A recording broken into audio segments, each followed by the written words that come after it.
Hello दोस्तों, एक बार फिर से स्वागत आप सभी का तुल्य आर्यस ऑनलाइन क्लासेस में। मैं सुनील बादू प्रस्तुत हूं लेकर के राजस्थान की कला व संस्कृति।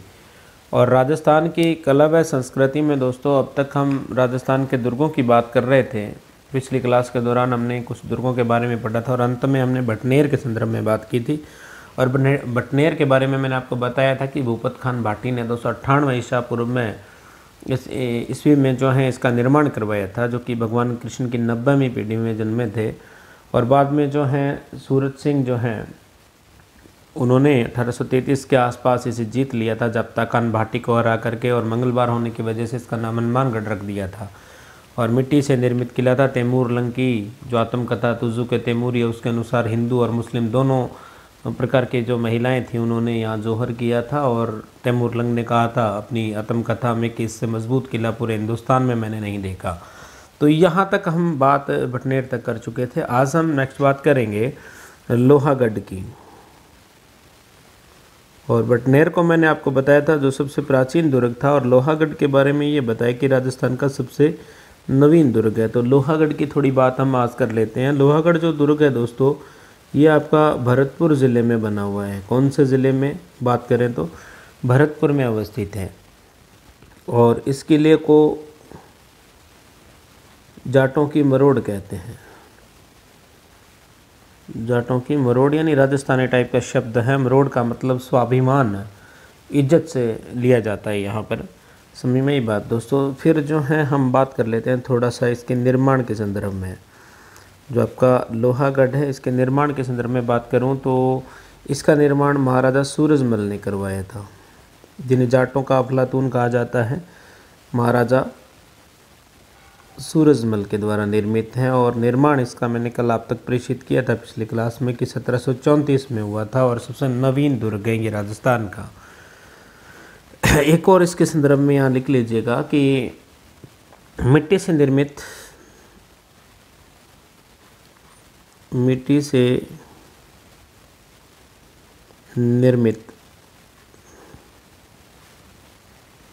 पारिख दुर्ग है।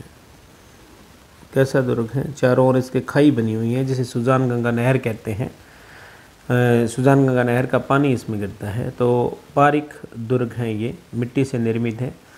और फिर जो बात हमने कल भी की थी तो यहाँ आज नोट डाउन भी आप कर लीजिए साथ साथ कि राजस्थान का सबसे नवीन दुर्ग, तो ये राजस्थान का सबसे नवीन दुर्ग माना जाता है लोहागढ़ को।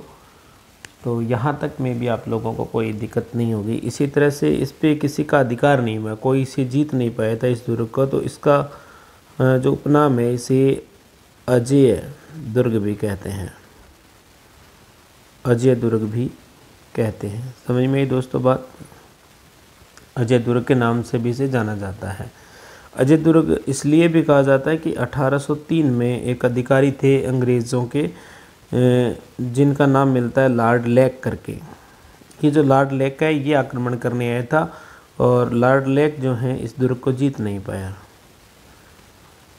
इस दुर्ग को नहीं जीत पाया था। समझ में, इसलिए इसे अजय दुर्ग का नाम दे दिया गया। हालांकि इस पे बहुत सारे आक्रमण हुए लेकिन जीत नहीं पाए। तो ये अजय दुर्ग के रूप में अपने आप में विख्यात हो गया। और नेक्स्ट जो है मैं बात करूं आपको लोहागढ़ की, यूं आकृति यूं इस टाइप से बना हुआ है आपका लोहागढ़ जो है। यहाँ पर इसका एक दरवाज़ा है जिसकी एक लंबी स्टोरी मिलती है जो आप तक मैं प्रेषित करूँगा। देखिएगा यहाँ इसका प्रमुख द्वार है जो रेड कलर में मैंने आपको अंकित किया है। तो ये इसका क्या है? प्रवेश द्वार है। ये इसका क्या दोस्तों? प्रवेश द्वार है। और इसे लोहा पोल कहते हैं। लोहा पोल यानी मेहरानगढ़ का भी लोहा पोल था, यहाँ भी लोहा पोल है। इस लोहा पोल की विशेषता क्या है कि ये अष्टधातु का है। समझ में ये बात दोस्तों। अष्टधातु का जो है ये दरवाज़ा बना हुआ है। और इसकी एक बहुत ही लंबी कहानी है। तो सबसे पहले अगर मैं बात करूं तो मूलतः जो ये दरवाज़ा था अष्टधातु वाला, तो ये चित्तौड़गढ़ दुर्ग का प्रवेश द्वार था। बाद में क्या हुआ कि अलाउद्दीन खिलजी ने 1303 में जैसे ही चित्तौड़ विजय की, उसका नाम खिजराबाद रखा, तो ये दरवाज़ा तोड़ करके वो दिल्ली ले गया। तो दिल्ली ले जाने के बाद जो है अगला जो शासक हुआ, उसके बाद शाहजहाँ जब मुग़ल बादशाह था तो उसने क्या किया कि लाल किला बनवाया और लाल किले के द्वार के रूप में इस दरवाजे को वहाँ स्थापित कर दिया।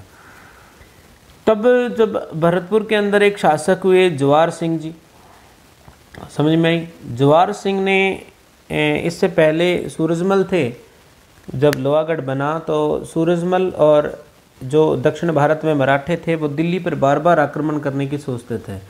तो जैसे ही मराठे दिल्ली की ओर गए तो हुआ क्या कि मराठों को सूरजमल ने कहा था कि आप जो है अपनी रानियों वगैरह को साथ मत लेके जाइए, वरना आपकी पराजय हो जाएगी, क्योंकि मराठे एक बढ़ती हुई शक्ति थी। तब जो है मराठे पराजित हो गए वहाँ से।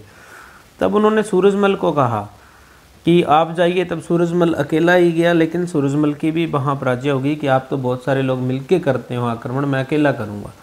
तो सूरजमल की पराजय हुई। जो कि ये बात सूरजमल की एक पत्नी थी किशोरी देवी, उसको हजम नहीं हुई। उसने अपने बेटे का राज तिलक किया जवाहर सिंह का और कहा कि आप दिल्ली फतेह करके आओ। तब जवाहर सिंह कहते हैं कि वहाँ दिल्ली गया और दिल्ली में काफ़ी कत्लेआम किया और उसको जीत लिया दिल्ली को। और दिल्ली को जीतने के रूप में जब याद के रूप में जो है इस अष्टधातु के दरवाजे को तोड़ के लाए थे वहाँ से लाल किले से, और इसको तोड़ा बहुत मुश्किल से था। तब कहते हैं कि हाथियों के माध्यम से इसे तोड़ा गया, टक्कर वगैरह लगवा करके।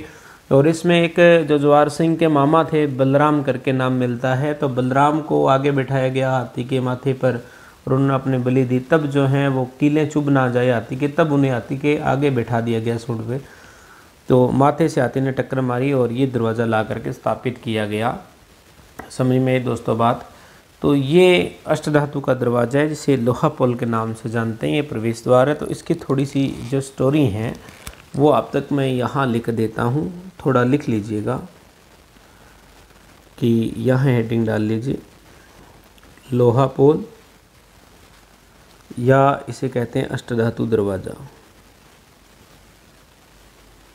अष्टधातु दरवाज़ा समझ में आई। तो यह इस तरह से लिखिए आप कि यह है दरवाज़ा मूलतः, ये दरवाज़ा मूलतः चित्तौड़गढ़ दुर्ग का प्रवेश द्वार था।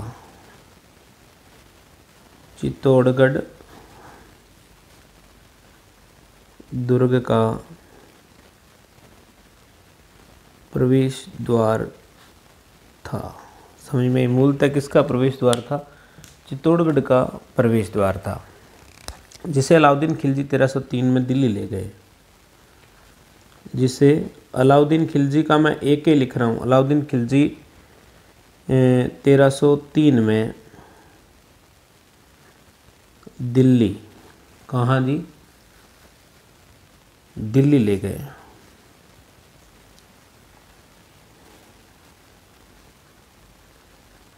समझ में आ गई बात।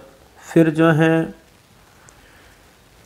सन 1764 में, सन 1764 में भरतपुर के राजा जवाहर सिंह,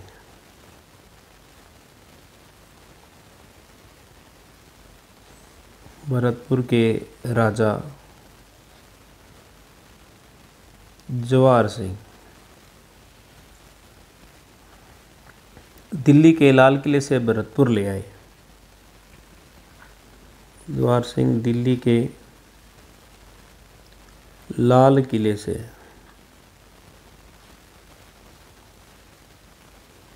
भरतपुर ले आए। समझ में दोस्तों। तो ये इस दरवाजे की जो है एक लंबी स्टोरी थी, जो आप तक मैंने प्रेषित कर दी है। इसी तरह से यहाँ जो है एक जवाहर बुर्ज है, जवाहर बुर्ज बनी हुई है। समझ में। महाराजा जो जवाहर सिंह थे, उन्होंने इस दुर्ग में इस बुर्ज का निर्माण करवाया और इसमें जो भरतपुर के राजा है उनका राज तिलक होता था। तो आप यहाँ थोड़ा लिख लीजिएगा कि महाराजा जवाहर सिंह,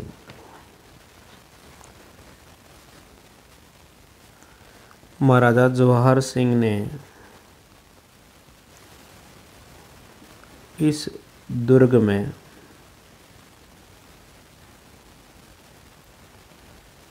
इस बुर्ज का निर्माण करवाया, इस बुर्ज का निर्माण करवाया। समझ में आई बात दोस्तों? जिसमें राजाओं का राज तिलक होता है, जिसमें राजाओं का राज तिलक होता है। समझ में आ गई? फिर जो है एक इम्पोर्टेंट बात जो मैंने बताया, इसके चारों ओर खाई है, वो यहाँ लिख रहा हूँ दोस्तों। मैं थोड़ा जगह के अभाव में लिख रहा हूँ, तो आप लिख लीजिए कि इस दुर्ग के चारों ओर, इस दुर्ग के चारों ओर खाई है, जिसमें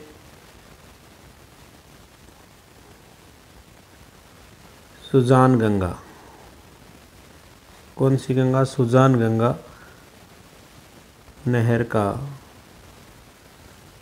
पानी आता है। क्या आता है? पानी आता है। समझ में आई दोस्तों बात?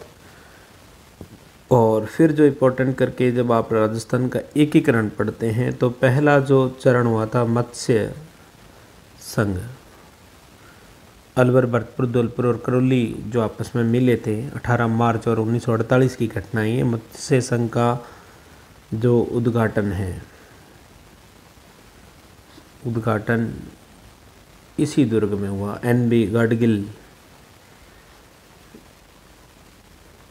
आए थे उद्घाटन में,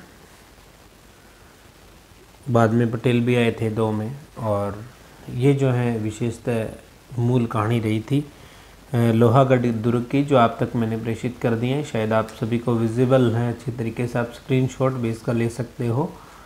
और बीच में आपको एक और बात प्रेषित कर दूं कि अतुल्य RS ऑनलाइन क्लासेस पर आजकल टेस्ट सीरीज़ दैनिक रूप से चल रही हैं, जो हमेशा विगत करवाता रहता हूं मैं आपको। तो उसको आप जो है ज्वाइन कीजिए, जिससे आपकी तैयारी का आकलन हो पाए और आप अच्छे तरीके से जो है उसको फॉलो कर पाएँ और बहुत अच्छी तैयारी आपकी होगी। तो उस वजह से आप तैयारी अच्छे तरीके से कर पाएंगे। और सोमवार से शनिवार जो भी ऑनलाइन टेस्ट होते हैं, उनमें क्या है कि आप अच्छा परफॉर्म कर पाओगे दोस्तों। और फिर सोमवार से शनिवार के मध्य जितने टेस्ट हुए, उनमें से आपका एक टेस्ट लिया जाएगा और सारे प्रश्न सोमवार से शनिवार वाले जो टेस्ट होंगे उन्हीं में से होंगे। एंड्रॉयड ऐप पे आपको ये टेस्ट देना है अतुल्य RS पे, और निःशुल्क रूप से ये आपके लिए अवेलेबल करवाया गया है।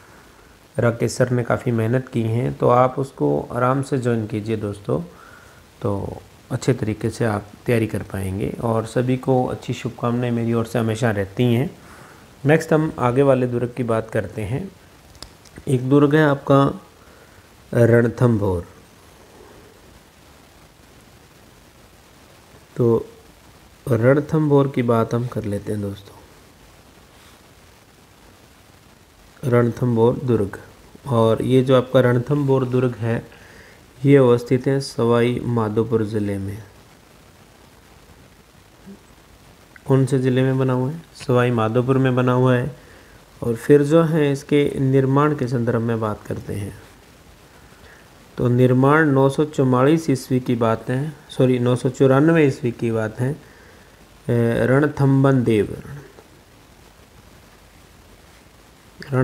देव के द्वारा जो है ये निर्मित है। 994 ईस्वी में बनाया गया था। और एक ग्रंथ है जहांगीरनामा। कौन सा ग्रंथ है? जहांगीरनामा। और जहांगीरनामा के अनुसार ये 2 पहाड़ी रण और थंबन पहाड़ियों के मध्य बना हुआ है। तो आप लिख लीजिएगा कि जहांगीरनामा के अनुसार, जहांगीरनामा के अनुसार यह दुर्ग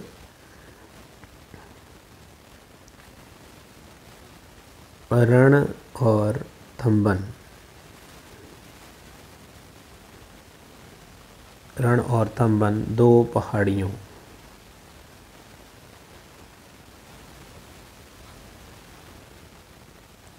के मध्य निर्मित हैं,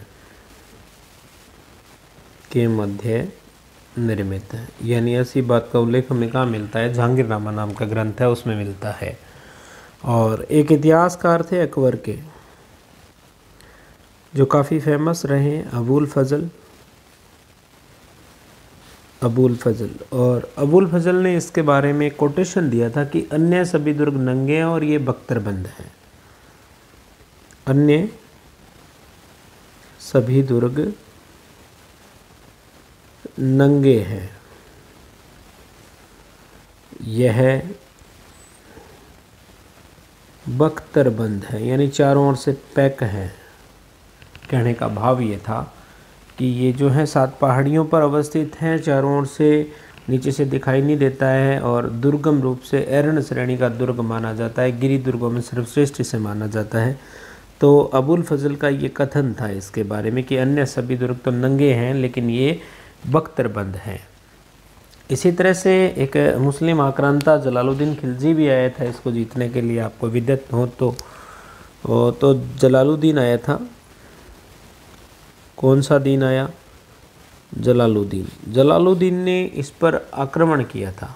जलालुद्दीन खिलजी था, आप खिलजी लिख लीजिए साथ में ताकि आपको याद करने में आसानी हो। लेकिन जलालुद्दीन खिलजी जो है इसे जीत नहीं पाया था दोस्तों, इस पर चढ़ाई नहीं कर पाया। तब जो है तंग होकर के उसने एक बात बोली थी, क्योंकि जीत तो पाया नहीं और जो जीत नहीं पाएगा वो कुछ ना कुछ इसके बारे में कुछ अभद्री बात करेगा। तो उसने एक कोटेशन दिया कि ऐसे 100 दुर्गों को मैं मुसलमानों की दाढ़ी के एक बाल के बराबर नहीं समझता। इस तरह का कोटेशन रणथंबोर के बारे में जलालुद्दीन खिलजी का मिलता है। तो आप यह नोट कर लीजिएगा, काफ़ी परीक्षाओं में पूछा गया है कि ऐसे 100 दुर्गों को मैं मुसलमान की दाढ़ी के एक बाल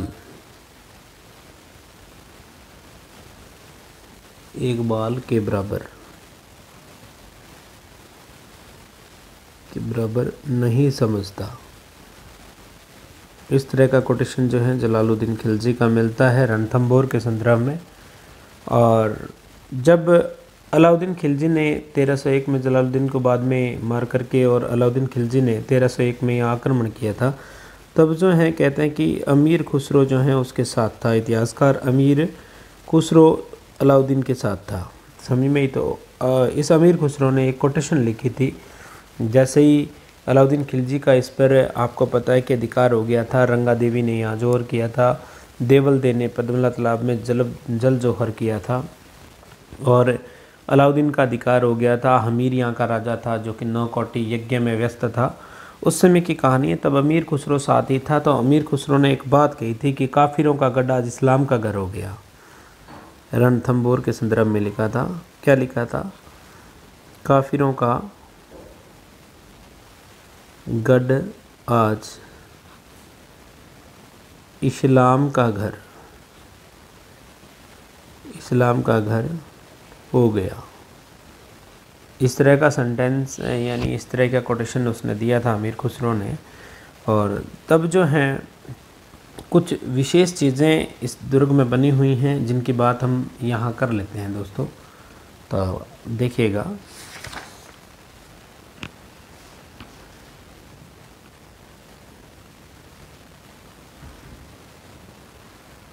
इस तरह से यूँ मान लीजिए कि ये आपका पूरा रणथंबोर की मैपिंग है। इस तरह से चारों ओर से 7 पहाड़ियों से घिरा हुआ है। कौन सा दुर्ग? रणथंबोर। समझ में आई? तो इस रणथंबोर में कुछ मंदिर वगैरह कुछ फेमस हैं, उनकी बात हम कर लेते हैं। तो एक तो बहुत ही फेमस मंदिर इसके अंदर यहाँ बना हुआ है, देखिएगा यूँ इस तरह से ये मंदिर बना हुआ है। और ये जो आपका मंदिर है ये त्रिनेत्र गणेश का है। यहाँ 3 आँखों वाले गणेश जी हैं। त्रिनेत्र गणेश राजस्थान की कला व संस्कृति से जो है प्रश्न पूछा जाता है कि विवाह की प्रथम कुमकुम पत्रिका कहाँ भेजी जाती है, तो यहाँ त्रिनेत्र गणेश मंदिर में भेजी जाती हैं, जो कि रणथंभौर दुर्ग में स्थित है। और एक इस तरह से यूँ जो है यहाँ एक दरगाह बनी हुई है। क्या बनी हुई है? दरगाह बनी हुई है, जिसे पीर सदरुद्दीन की दरगाह कहते हैं। पीर सदरुद्दीन की दरगाह है। कौन से दुर्ग में? रणथंभौर की मैपिंग कर रहे हैं, ये ऊपर थोड़ा लिख लीजिएगा, रणथंभौर, आपको याद रहे। तो रणथंभौर के संदर्भ में हम यहाँ बात कर रहे हैं। इसी तरह से एक छतरी बनी हुई है यहाँ, इस तरह से। इसमें बहुत सारे यानी 32 के बराबर खंबे हैं। कितने खंबे हैं? 32 खंबे हैं, तो इसे 32 खंबों की छतरी कहते हैं। लिख लीजिए, 32 खंबों की छतरी। ये जो 32 खंबों की छतरी है आपकी, ये जेतर सिंह की है, जो कि हमीर के पिता बताए जाते हैं। समझ में आई? जेतर सिंह की छतरी है 32 खंभों की। और एक अधूरी छतरी है यहाँ पर। क्या है? अधूरी छतरी है, जो पूर्ण नहीं है, जिसे अधूरा स्वपन भी कहते हैं। क्या कहते हैं? अधूरा स्वपन के नाम से जानते हैं। और इस छतरी, ये जो छतरी है जो कि अधूरी है, जिसे अधूरा स्वपन कहते हैं, इसका निर्माण कर्मावती ने करवाया था। किसने? कर्मावती ने इसे बनवाया था दोस्तों, जिसे अधूरा स्वपन कहते हैं। और इस तरह से इसके मध्य जो है एक बहुत ही भव्य महल बना हुआ है। यूं करके महल की लोकेशन है।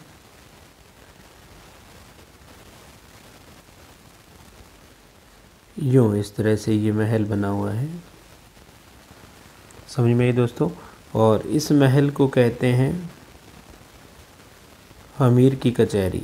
यहाँ पर बैठ कर के हमीर देव चौहान जो थे वो न्याय करते थे, इसलिए इसे हमीर की कचहरी के नाम से जानते हैं। इसी दुर्ग में एक तालाब बना हुआ है। कौन सा? क्या बना हुआ है? तालाब बना हुआ है। इस तरह से यूं एक तालाब है। समझ में आई दोस्तों?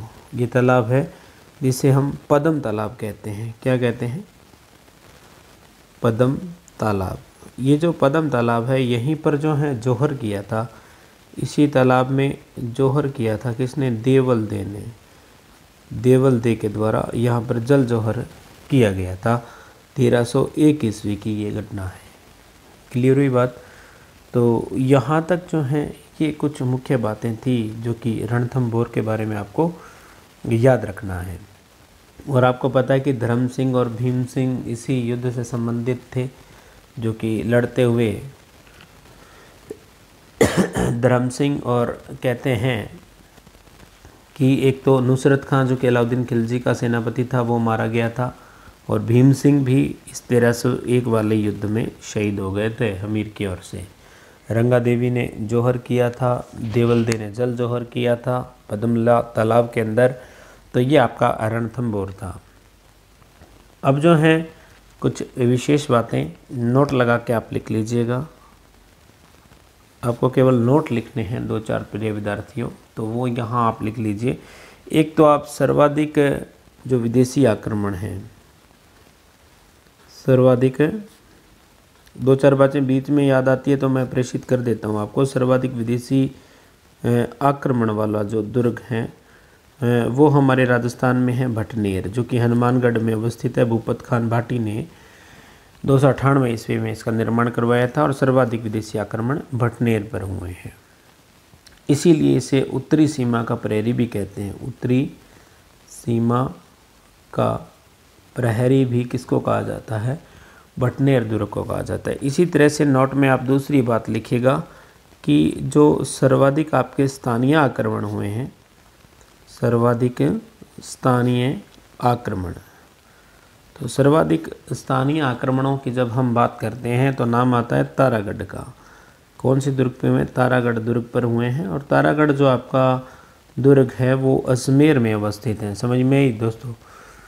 तो इस पर स्थानीय आक्रमण है। और इसी तरह से जो मिट्टी से निर्मित हैं, मिट्टी से निर्मित। राजस्थान के अंदर जो हैं 2 दुर्ग हैं। कितने हैं? 2 हैं। एक तो है आपका लोहागढ़, पहले नंबर पर तो लोहागढ़, और दूसरा ये तो सबसे नवीन है, 1734 में बना था, और 298 में बना था भटनेर, जो कि मिट्टी से ही निर्मित हैं।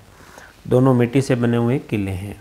इसी तरह से एक और नोट लगाइएगा आप, यहाँ लिखेगा कि राजस्थान में अंग्रेजों द्वारा निर्मित एकमात्र दुर्ग। राजस्थान में अंग्रेजों द्वारा निर्मित एकमात्र दुर्ग, इसका नाम लिखिएगा दोस्तों, टॉडगढ़ दुर्ग। ये कर्नल जेम्स टॉड ने बनवाया था, टॉडगढ़ दुर्ग। और इसका जो निर्माण है वो बोरासवाड़ा गांव है, तो इसे राजस्थान का बोरासवाड़ा भी कहते हैं। तो बोरासवाड़ा गांव में कर्नल जेम्स टॉड ने इसका निर्माण करवाया था। तो अंग्रेज़ों के द्वारा जो है एक ही दुर्ग का निर्माण राजस्थान में करवाया गया था। इसी तरह से एक प्रश्न एक बार पूछा गया था कि जागीरी किलों का सिरमौर कौन सा है, तो लिख लीजिए जागीरी का सिरमौर। जागीरी का जो सिरमौर है वो कुचामन दुर्ग को कहा जा सकता है। इसके बारे में कहा जाता है कि ऐसा रानी जाय के पास नहीं हो सकता। इस तरह की एक किंवदंती है जो कि याद नहीं आ रही है, वो इस दुर्ग के बारे में ही है, कुचामन बाड़े के। तो इसी तरह से तारागढ़ जो दुर्ग हैं आपके राजस्थान में, तारागढ़ दुर्गों की बात करते हैं। तो तारागढ़ नाम से राजस्थान में 2 दुर्ग हैं। पहला तो आपका है बूंदी में।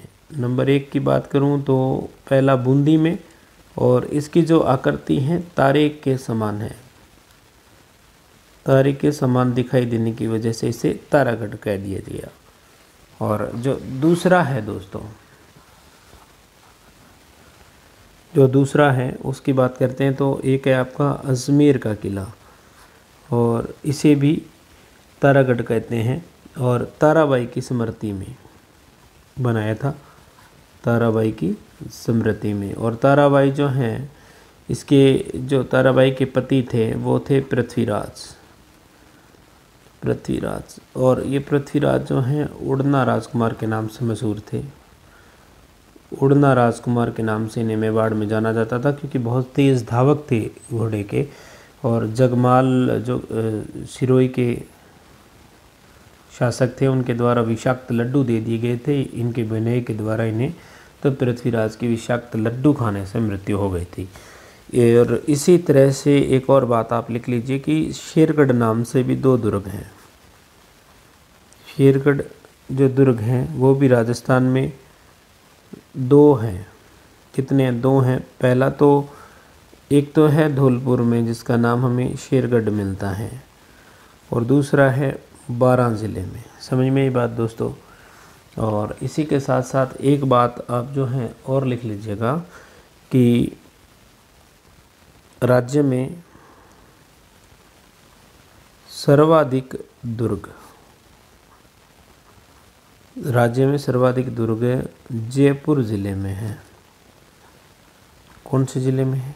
जयपुर ज़िले में है। तो ये कुछ विशेष नोट थे, जो बीच में बातें याद आ जाती है वो वही नोट डाउन कर लेनी चाहिए, ताकि याद रहे। बाद में मैं भी भूल जाता हूँ बताने से, तो आपको थोड़ा सा गहन अध्ययन करते हुए इन बातों को थोड़ा याद रखना है, क्योंकि इम्पोर्टेंट दृष्टि से जो भी बातें हैं मैं आप तक प्रेषित कर रहा हूँ दुर्गों के संदर्भ में। तो ये हमने रणथंभौर की लोकेशन पढ़ी थी, जिसमें पद्म तालाब है, अमीर की कचहरी हैं, पीर सदरुद्दीन की दरगाह है, त्रिनेत्र गणेश मंदिर है, और 32 खम्भों की छतरी हैं। इनकी बात हमने रणथंभौर के संदर्भ में की है। मैं भी आप लोगों को बहुत अच्छे तरीके से समझ आ रहा होगा था, और समझ आ रहा है। और अगर आपको अच्छे तरीके से समझ आ रहा है तो कमेंट के माध्यम से आप ज़रूर बताया करें, और कमेंट जब आता है तो हमारा हौसला थोड़ा दुगना हो जाता है और अच्छा पढ़ाने को मन करता है। तो आप कमेंट ज़रूर कीजिए, वीडियो को पूरा देखें। अगर आप प्रत्येक वीडियो को 2 बार देखते हैं तो आपको पढ़ने की दोस्त आवश्यकता नहीं है, ये मेरा आप लोगों से वादा है। रतुल्य आरएस ऑनलाइन क्लासेस पे ऑनलाइन टेस्ट जो सीरीज चल रही हैं उसको ज्वाइन कीजिए। सोमवार से शनिवार तो आपको ऑनलाइन टेस्ट देना है और बाद में संडे को इन्हीं सोमवार से लेकर के शनिवार के मध्य जो टेस्ट होते हैं उनमें से एक मेजर टेस्ट आपसे लिया जाएगा एंड्रॉयड ऐप पर। और सोमवार से शनिवार के मध्य जितने टेस्ट हुए हैं उनमें से सभी प्रश्न होंगे संडे वाले टेस्ट में, तो वो आपको निःशुल्क रूप से अवेलेबल है। आप अपनी तैयारी का आकलन करते रहिए और हम मिलते हैं अगली क्लास में। तब तक के लिए मुझे सुनील वादू को आप इजाज़त दीजिए। जय हिंद, जय भारत।